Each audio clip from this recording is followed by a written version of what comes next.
नमस्कार दोस्तों, मैं हूं सुबोध और आपका बहुत बहुत स्वागत है आज की इस रिवीजन क्लास में। दोस्तों, आज की प्रश्नोत्तरी जो आपके सिलेबस में इकाई 5 है, जिसमें कविताएं शामिल की गई हैं, उन कविताओं से संबंधित तथ्यों के ऊपर है। तो आज की क्लास आपके लिए बेहद महत्वपूर्ण होने वाली है। आज की क्लास में जो वो कविताएं हैं, उनसे बहुत ही ज़्यादा महत्वपूर्ण, आपकी परीक्षा की दृष्टि से बेहद महत्वपूर्ण तथ्य आज की प्रश्नोत्तरी में रखे गए हैं। मेरी ये उम्मीद है और मेरा ये विश्वास है, अगर आप क्लास के आखिरी तक बने रहना पसंद करेंगे तो आप बहुत सारे नए प्रश्न, बहुत सारे महत्वपूर्ण प्रश्न, आप जो आपकी परीक्षा में बार बार आते हैं, कई प्रश्न इसमें ऐसे हैं जो PYQ हैं, यानी प्रीवियस ईयर क्वेश्चंस, जो आपकी परीक्षाओं में पीछे पूछे भी जा चुके हैं। तो कुल मिला के ये है कि प्रश्नोत्तरी बड़ी शानदार होने वाली है और आप लोग प्रश्नों को हल करें और कमेंट बॉक्स में मुझे बताएं कि आपने कितने प्रश्न इसमें से सही किए, कितने प्रश्न आपको आते थे। तो शुरू करते हैं। पहला प्रश्न आज का आपसे ये है कि इसमें से जो 4 विकल्प दिए हैं, किसने पृथ्वीराज रासो की रचना सुख सुखी संवाद के रूप में हुई मानी है। विकल्प हैं आपके पास रामचंद्र शुक्ल, हजारी प्रसाद द्विवेदी, हजारी प्रसाद द्विवेदी। तीसरा विकल्प है के रूप में है बच्चन सिंह और चौथा विकल्प आपके पास है नामवर सिंह। तो आंसर आपको पता चली गया होगा क्योंकि पहला ही प्रश्न था, बहुत सरल प्रश्न था। तो हजारी प्रसाद द्विवेदी ने पृथ्वीराज रासो जो चंद बरदाई कृति है, इसको जो है सुख सुखी संवाद में हुई माना है। तो ये हुआ पहला प्रश्न। बढ़ते हैं दूसरे प्रश्न की तरफ और दूसरा प्रश्न भी पृथ्वीराज रासो से ही है। प्रश्न ये है कि निम्न में से किसने पृथ्वीराज रासो को घटना कोश कहकर पुकारा है। चलिए बताइए, किसने पृथ्वीराज रासो को घटना कोश कहा है। डॉक्टर नगेंद्र ने कहा है, बच्चन सिंह ने कहा है, या फिर नामवर सिंह ने कहा है, या फिर शिवदान सिंह चौहान ने कहा है। तो इसका सही जवाब हो जाएगा डॉक्टर नगेंद्र। डॉक्टर नगेंद्र पृथ्वीराज रासो को घटना कोश की संज्ञा देते हैं। 2 प्रश्न हो गए। बढ़ते हैं अगले प्रश्न की तरफ। तीसरा प्रश्न आपसे यह है कि निम्नलिखित में से किसने पृथ्वीराज रासो को स्वाभाविक विकासशील महाकाव्य कहा है। आपके पास विकल्प है रामधारी सिंह दिनकर, शमशेर बहादुर सिंह, बाबू गुलाब राय और मुक्ति बोध। तो इनमें से बाबू गुलाब राय ने पृथ्वीराज रासो को स्वाभाविक विकासशील महाकाव्य कहा है। अगला प्रश्न आपसे यह है कि पृथ्वीराज रासो के किस संस्करण के बारे में तथ्य असत्य हैं। चलिए, 4 जो है आपके पास विकल्प हैं, जो पृथ्वीराज रासो के 4 संस्करण हैं, उसमें से आपको बताना है कि किस संस्करण के बारे में तथ्य असंगत है, सही नहीं है। प्रथम संस्करण के बारे में ये तथ्य है कि इसमें 69 सर्ग हैं, 16,306 छंद हैं और पहला संस्करण नागरी प्रचारणी सभा के द्वारा प्रकाशित कराया जाता है। एक बात हो गई। दूसरा जो संस्करण है, इसके बारे में तथ्य है कि इसका अभी तक प्रकाशन तो नहीं हुआ है, लेकिन ये अबोहर और बीकानेर में इसकी प्रतियां सुरक्षित हैं और 700 छंद इस कृति में हैं। तीसरे संस्करण के बारे में तथ्य है कि 35,000 छंद हैं इस रचना के भीतर, 19 सर्ग हैं तीसरे संस्करण में। और चौथा संस्करण ये है कि ये सबसे छोटा संस्करण है और डॉक्टर दशरथ शर्मा इसी को मूल रासो मानते हैं। अब आपको बताना है कि इन चारों में से कौन सा विकल्प गलत है। तो भैया, ये चारों के चारों विकल्प बिल्कुल सही हैं। ये तो आपके संग हो गया मोए मोए हैं, ये चारों विकल्प सही हैं। चलिए बढ़ते हैं अगले प्रश्न की तरफ। निम्नलिखित में से कौन पृथ्वीराज रासो को प्रामाणिक न मानने का दुस्साहस करता है। बताइए, मिश्र बंधु, डॉक्टर श्याम सुंदर दास, कर्नल टॉड या फिर रामचंद्र शुक्ल। तो ऐसा दुस्साहस काका ही कर सकते हैं। रामचंद्र शुक्ल पृथ्वीराज रासो को प्रामाणिक नहीं मानते हैं, ये चीज आप लोग ध्यान रखना। अगला प्रश्न आपसे यह है कि यह एक राजनैतिक भैया पहली चीज तो मैं आपको यह बता दूं कि यह कथन है बहुत ज्यादा इंपॉर्टेंट। और आपको रखना है याद। कथन यह है कि यह एक राजनैतिक महाकाव्य है, दूसरे शब्दों में राजनीति की महाकाव्यात्मक त्रासदी। कथन किस इतिहासकार का है? बच्चन सिंह का है, नगेंद्र का है, हजारी प्रसाद द्विवेदी का है, या फिर रामविलास शर्मा जी का है? तो आपको पता होगा ये कथन है बच्चन सिंह का। और बच्चन सिंह का जो हिंदी साहित्य का दूसरा इतिहास है वो कथन के मामले में सबसे बेहतरीन इतिहास है। और आने वाली परीक्षाओं में मेरी उम्मीद है कि धूमधाम से कथन उस इतिहास से पूछे जाएंगे, क्योंकि शुक्ल धीरे धीरे कदम पीछे ले रही है और उसकी जगह पे जो स्थान लेगी वो बच्चन लेगी, क्योंकि बच्चन की जो शैली है वो बड़ी कथन के मामले में ठोस है। ये नहीं कि जो है एक साहित्यिक रंग देके कथन को जो है अच्छा कर देते हैं। तथ्यात्मक तौर पे बच्चन के कथन बहुत अच्छे हैं, मुझे बहुत अच्छे लगते हैं, सबको अच्छे लगते हैं। अगला प्रश्न आपसे ये है भैया कि इसमें से असंगत क्या है? चलिए देखते हैं। पहली चीज ये तो ले लेते हैं, ये बात किसके बारे में की जा रही है? तो ये बात हो रही है जयशंकर प्रसाद की कृति कामायनी के बारे में। अब आप प्रश्न फिर से पढ़ते हैं। डॉक्टर इंद्रनाथ मदान इसे एक असफल कृति मानते हैं। शांति प्रिय द्विवेदी इसे छायावाद का उपनिषद मानते हैं। डॉक्टर नगेंद्र इसे मानव चेतना का महाकाव्य मानते हैं। नंद दुलारे वाजपेयी नए युग का काव्य मानते हैं। मुक्तिबोध इसे फैंटेसी काव्य मानते हैं। और राम कुमार वर्मा मानवता का रसात्मक इतिहास मानते हैं। चलिए बताइए कि इनमें से कौन सा विकल्प गलत है? चलो भैया, थोड़ा प्रश्न बड़ा है, 2 मिनट का आपके पास समय है, 20 सेकंड का। 2 मिनट बहुत ज़्यादा हो जाएंगे, एक बार पढ़िए बताइए। चलिए ठीक है, आपका जवाब बिल्कुल सही है। ये जो मानवता का रसात्मक इतिहास है, ये जो मानवता का रसात्मक इतिहास है, इसको राम कुमार वर्मा नहीं, इसको नंद दुलारे वाजपेयी ऐसा कहते हैं इसके बारे में। ठीक है, तो नंद दुलारे वाजपेयी जो है कामायनी को नए युग का काव्य भी मानते हैं और मानवता का रसात्मक इतिहास भी मानते हैं।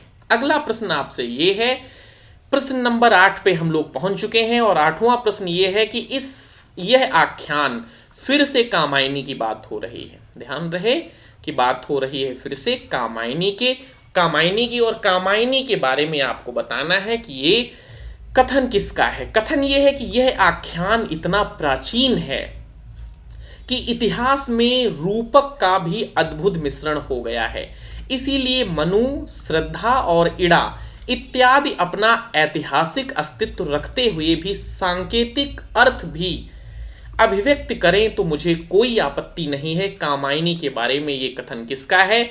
आपके पास विकल्प के तौर पे जयशंकर प्रसाद जी हैं, मुक्तिबोध जी हैं, द्वारिका प्रसाद सक्सेना हैं और डॉक्टर प्रेम शंकर हैं। आपको बताना है कि ये कथन किसका है। तो कामायनी के बारे में ये कथन स्वयं जयशंकर प्रसाद का ही है। ठीक है, बढ़ते हैं आगे।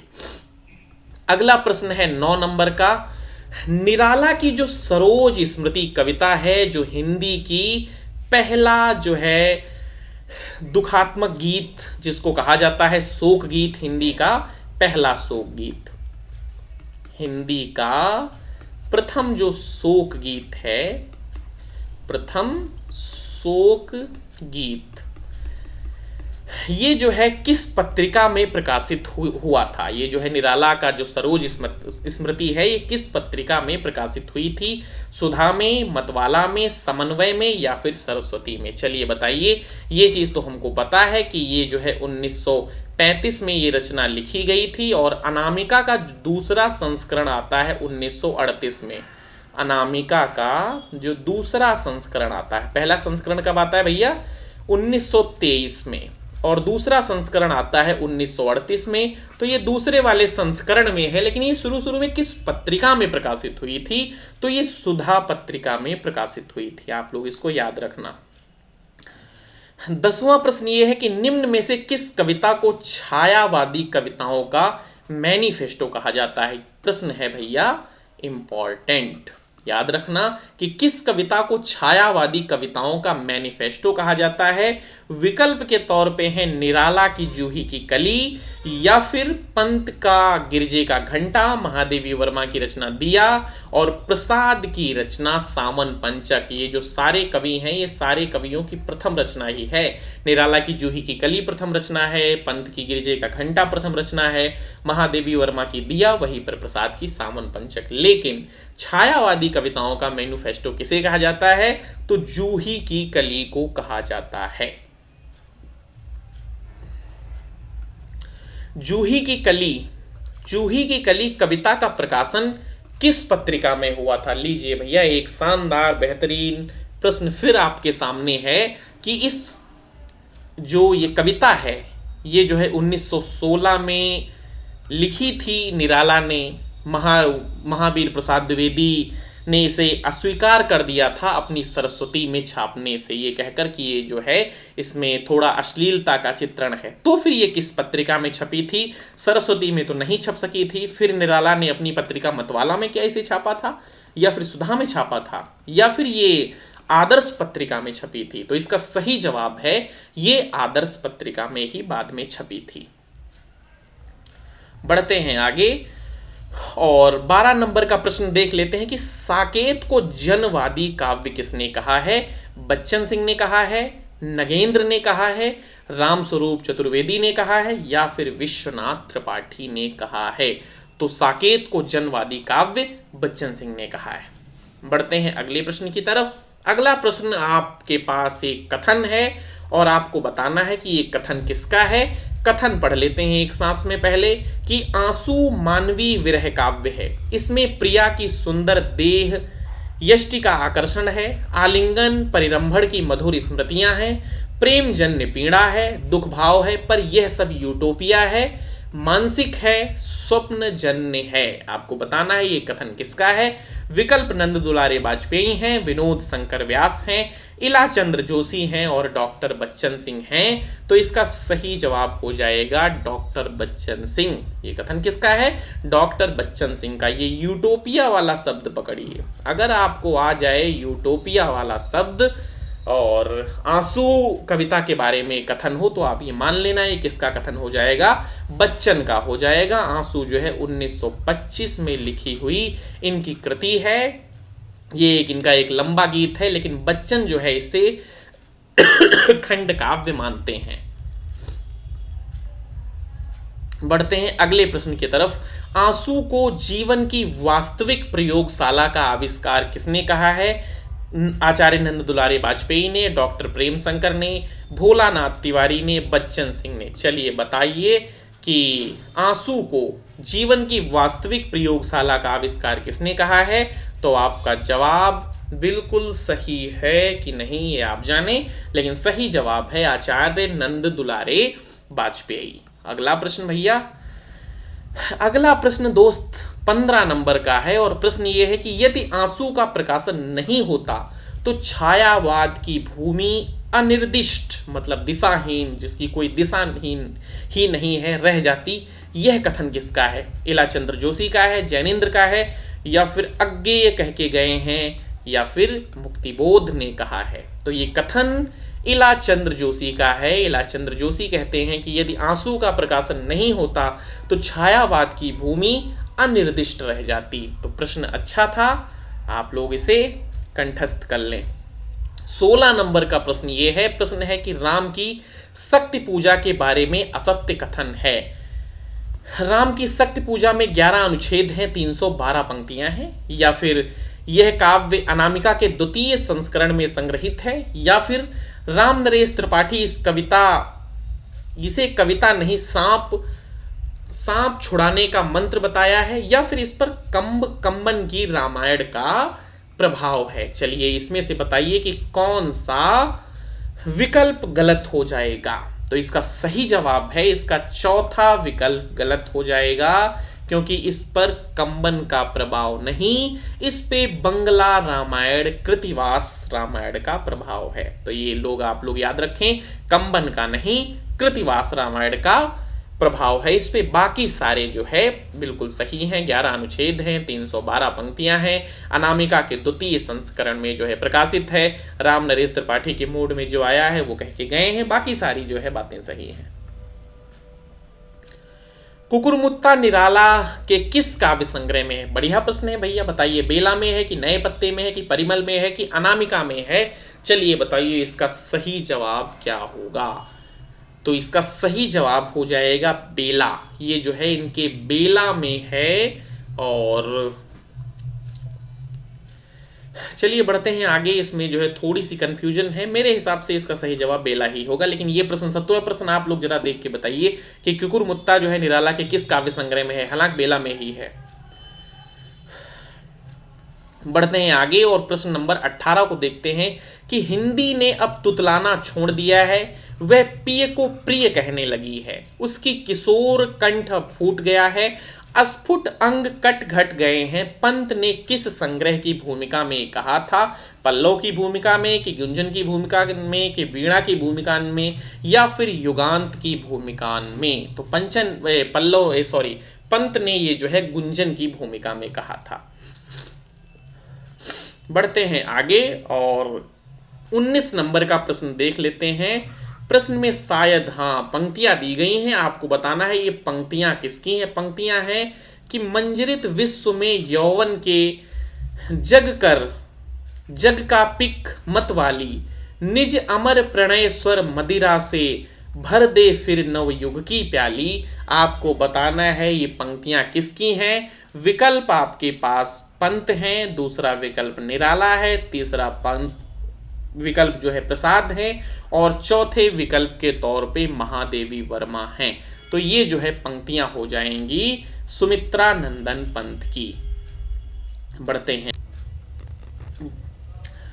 बात कर लेते हैं 21 नंबर प्रश्न की। तो नागार्जुन ने अपनी किस कविता के बारे में कहा है कि यह तो नागार्जुन साहित्य का मैनिफेस्टो है? तो प्रश्न तो भैया है महत्वपूर्ण और विकल्प आपके पास हैं प्रतिहिंसा ही स्थायी भाव है, हरिजन गाथा, उनको प्रणाम या फिर ओ जनमन के सजग चितेरे। तो किस कविता को इनमें से नागार्जुन ने स्वयं कहा है कि ये नागार्जुन साहित्य का मैनिफेस्टो है? तो सही जवाब हो जाएगा प्रतिहिंसा ही स्थायी भाव। इस कविता को नागार्जुन ने स्वयं कहा है कि यह तो नागार्जुन के साहित्य का मैनिफेस्टो है, तो याद रह जाएगा। बढ़ते हैं आगे। 22 नंबर का प्रश्न ये है कि नागार्जुन की किस कविता में विनोबा भावे की सत्ता पर करारी चोट की गई है? विकल्प हैं शासन की बंदूक, आओ रानी हम ढोएंगे पालकी या फिर जी हाँ लिख रहा हूं या फिर सौदा। चलिए बताइए। तो सही इसका विकल्प हो जाएगा शासन की बंदूक। 23 नंबर का प्रश्न ये है कि प्रतीकात्मक शैली में रचित कविता यह दीप अकेला अज्ञेय किस काव्य संग्रह में है? चलिए बताइए। अज्ञेय की जो कविता है यह दीप अकेला, आपको बताना है कि अज्ञेय के किस काव्य संग्रह में है। बांवरा अहेरी में है, हरी घास पर क्षण भर में है, कितनी नावों में कितनी बार में है या फिर भग्नदूत में है? तो सही जवाब है बांवरा अहेरी में यह दीप अकेला कविता संग्रहित है। याद रखें आप लोग। बढ़ते हैं अगले प्रश्न की तरफ और अगला प्रश्न ये है कि अज्ञेय की जो एक लंबी कविता है असाध्य वीणा, इसमें कितनी पंक्तियां हैं? 321, 325, 376 या फिर 312? तो इसका सही जवाब हो जाएगा 321। अज्ञेय की जो लंबी कविता है असाध्य वीणा, इसमें कितनी पंक्तियां हैं? 321। याद रहेगा। बढ़ते हैं आगे। 25 नंबर का प्रश्न फिर असाध्य वीणा से संबंधित है और आपको बताना है कि असाध्य वीणा के बारे में जो 4 विकल्प आपको दिए गए हैं इसमें से असत्य क्या है। पहला विकल्प यह है कि यह कविता आंगन के पार द्वार काव्य संग्रह में संग्रहित है। दूसरा विकल्प आपके पास यह है कि इस कविता का मूल भाव अहम का विसर्जन करना है। तीसरा विकल्प आपके पास यह है कि असाध्य वीणा को वज्र कीर्ति ने किरीटी नामक वृक्ष से बनाया था। और चौथा विकल्प आपका यह है कि इस जापानी कथा का भारतीयकरण अज्ञेय ने किया। तो आपको बताना है कि इनमें से कौन सा विकल्प गलत होगा। तो इसका सही जवाब है इसका चौथा विकल्प बिल्कुल गलत है, क्योंकि ये जो है जापानी कथा नहीं है, ये एक चीनी कथा है। हाँ, इसका भारतीयकरण अज्ञेय ने किया है, जो असाध्य वीणा में कथा वर्णित है। 26 नंबर का प्रश्न फिर असाध्य वीणा से है। असाध्य वीणा 3 खंडों में विभक्त इनकी रचना है। आपको बताना है निम्न में से प्रथम खंड कौन सा है। पहला खंड, पहले तो यही जान लीजिए कि ये जो कविता है ये 3 खंडों में विभक्त है। कौन कौन सी 3 खंड? एक है अंतः सलीला, एक चक्रांत सलीला, एक असाध्य वीणा। इनमें से पहला खंड कौन सा है, ये आपसे प्रश्न किया गया है। अंतः सलीला या फिर चक्रांत शिला या फिर असाध्य वीणा। तो ये जो है बिल्कुल क्रम से लगाए हुए हैं। पहला है अंतः सलीला, दूसरा खंड है चक्रांत शिला और तीसरा खंड है असाध्य वीणा। अगला प्रश्न ये है 27 नंबर का कि भवानी प्रसाद मिश्र की कविता गीत फरोस्त सर्वप्रथम किस पत्रिका में प्रकाशित हुई थी? प्रतीक में या फिर आलोचना में या फिर सारिका पत्रिका में या फिर हंस में? चलिए बताइए इसका सही जवाब क्या होगा। तो ये कविता शुरू में प्रतीक में प्रकाशित हुई थी। अगला विकल्प आपसे यह है कि गीत फरोस्त कविता कवि कर्म के प्रति समाज और स्वयं कवि के बदलते हुए दृष्टिकोण को उजागर करती है। व्यंग के साथ साथ इसमें वस्तु स्थिति का मार्मिक निरूपण भी है। यह कथन इस कविता के बारे में किसका है? बच्चन सिंह का है, नामवर सिंह का है या फिर स्वयं भवानी प्रसाद मिश्र का है या फिर मैनेजर पांडे का है? चलिए इसका सही जवाब दीजिए। तो ये कथन स्वयं भवानी प्रसाद मिश्र का है। गीत फरोस्त इन्हीं की कविता है और ये कथन इन्हीं का है। अगला प्रश्न, सतपुड़ा के जंगल कविता को अज्ञेय ने किस सप्तक में रखा है? बेहद आसान सा प्रश्न है। जब भवानी प्रसाद मिश्र दूसरे सप्तक के कवि हैं, जब भवानी प्रसाद मिश्र दूसरे सप्तक के कवि हैं तो जाहिर सी बात इस कविता को उन्होंने दूसरे सप्तक में शामिल किया होगा। तो सही विकल्प हो जाएगा दूसरा सप्तक। अगला प्रश्न ये है कि रेवा तट चंद बरदाई कृत पृथ्वीराज रासो का कौन सा सर्ग है? चलिए बताइए। 69 सर्ग हैं पृथ्वीराज रासो में, इसमें से कौन से नंबर का जो है सर्ग है रेवा तट? आपके सिलेबस में भी लगा है। चलिए इसका सही जवाब दीजिए। तो इसका सही जवाब हो जाएगा 27। 27 नंबर का जो सर्ग है वो रेवा तट है। बढ़ते हैं आगे और 31 नंबर प्रश्न ये है कि बीती विभावरी जाग रही, अंबर पनघट में डुबो रही, तारा घट उषा नगरी। उपरोक्त पंक्तियां जयशंकर प्रसाद के किस काव्य संग्रह में संकलित हैं? प्रेम पथिक में, झरना में, कानन कुसुम में या फिर लहर में? चलिए बताइए इनमें से ये पंक्तियां किसमें हैं? तो इसका सही जवाब हो जाएगा लहर में। मौन भी अभिव्यंजना है, जितना तुम्हारा सच है उतना ही कहो। ये पंक्तियां अज्ञेय की हैं, आपको पता होंगी। सरल सा प्रश्न था। पढ़ते हैं आगे इसको छोड़ते हुए। 33 नंबर का प्रश्न यह है कि पराधीन रहकर अपना सुख शोक न कह सकता है, वह अपमान जगत में केवल पशु ही सह सकता है। पंक्तियां किसकी हैं? मैथिली शरण गुप्त की, जगन्नाथ दास रत्नाकर की, राम नरेश त्रिपाठी की या फिर नाथू राम शर्मा शंकर की? तो आपको लग रही होंगी ये पंक्तियां हैं मैथिली शरण गुप्त की, लेकिन है नहीं उनकी। ये पंक्तियां हैं राम नरेश त्रिपाठी बाबू की। बढ़ते हैं आगे। 34 नंबर का प्रश्न यह है कि काम मंगल से मंदिर श्रेय सर्ग इच्छा का परिणाम तिरस्कृत कर उसको तुम भूल बनाते हो असफल भवधाम। ये भैया बताना है पंक्तियां कामायनी के किस सर्ग से हैं? बताइए। पंक्तियां एक बार फिर पढ़ लेते हैं। काम मंगल से मंदिर श्रेय सर्ग इच्छा का है परिणाम। यहां से इसको थोड़ा तोड़िए। तिरस्कृत कर उसको तुम भूल बनाते हो असफल भवधाम। ये आपको बताना है वासना सर्ग से हैं या फिर काम सर्ग से हैं या फिर श्रद्धा सर्ग से हैं। तो ये श्रद्धा सर्ग से पंक्तियां हैं। ये सारे प्रश्न आपकी जो है पिछली परीक्षाओं में पूछे जा चुके हैं। जो अभी हम लोग 5-6 प्रश्न पीछे करके आए सब पूछे जा चुके हैं। फिर परियों के बच्चों से हम सुभग सीप के पंख पसार, समुद्र तैरते सूची ज्योत्सना में, पकड़ इंद्र के कर सुकुमार। इन काव्य पंक्तियों के रचनाकार हैं सुमित्रा नंदन पंत, महादेवी वर्मा, सूर्यकांत त्रिपाठी निराला या फिर जयशंकर प्रसाद। तो इसका सही जवाब हो जाएगा महादेवी वर्मा। तो ये आज की थी प्रश्नोत्तरी। उम्मीद करते हैं आपको पसंद आई होगी। अगर आप इस पे जो है थोड़ा सा प्यार देते हैं तो इस तरीके से रिवीजन क्लासेस, इस तरीके से प्रश्नोत्तरियाँ आपको लगातार मिलती रहेंगी।